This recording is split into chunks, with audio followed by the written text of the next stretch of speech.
Hi, everybody. Now that we have the basic concepts of what do we mean by a vector space so that we can talk about linear combinations, what do we mean by a span of vectors? And is a vector space a span of a bunch of vectors? And what do we mean by linear independence and linear dependence? We can now put these ideas together to get the last main building block that we use constantly, which is bases. So a vector space is a basis, and this set can be finite or infinite if it's a subset of that vector space, and it has to span the space, and it must be linearly independent. The exact same definition as before. And in fact, all the results we had before from bases will come over, except we'll have to tweak one or two again because sometimes we allow an infinite set for the basis. We're going to assume that every vector space has a basis. This is not intuitive why it should be true. We're going to just go, we believe that is true. Notice that the set, though, need not be a finite set. It could be an infinite set of vectors. Now, every vector space usually has, at least the standard ones that we use, the standard common ones we refer to, has what's called a standard basis. Like R2 has the standard basis E1, E2. E3 has the standard basis E1, E2, E3. Well, these vector spaces have their own standard bases that we use to refer to different statements for later on. So here's the standard basis for this set of the vector space of polynomials of degree n or less. That is 1x, x squared up to xn. I just showed you before that that was linearly independent. And clearly, every polynomial of degree n or less is a linear combination of those vectors. So it clearly is a basis for that set. If you look at the set of matrices of size m by n, if you look at this set of matrices E sub ij, where in the ith row, jth column, you put a 1, and everywhere else you put a 0, that would certainly span the space, and it would certainly be linearly independent. It's not difficult to actually show. I actually showed that it was something that spanned the space. I just gave you a particular example before. I looked at the set of matrices that were 2 by 2s, and I wrote down E1, E2.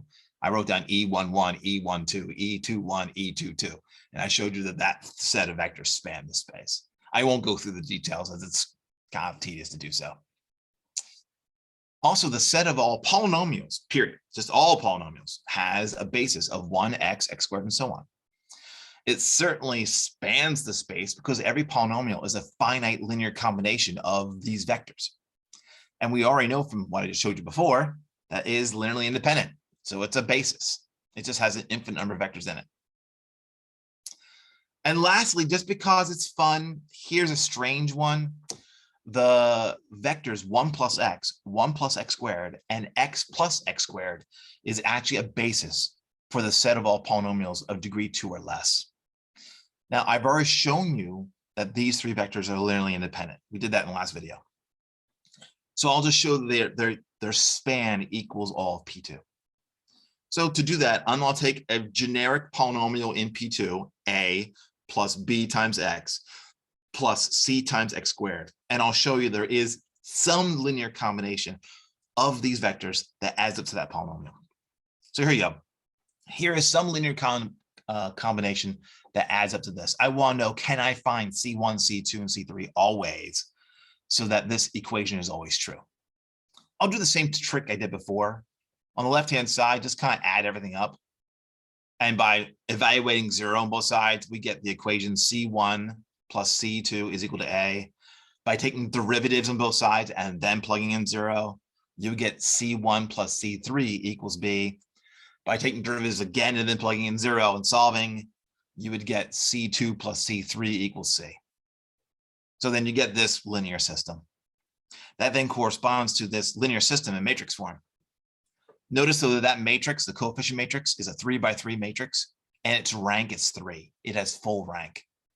So by the fundamental theorem of invertible matrices, that matrix equation has always a solution. It's always consistent. I don't care what the solution is. I just had to convince you that there was one. So there's always a solution. It doesn't matter what you give me for A, B, or have a typo there, or C.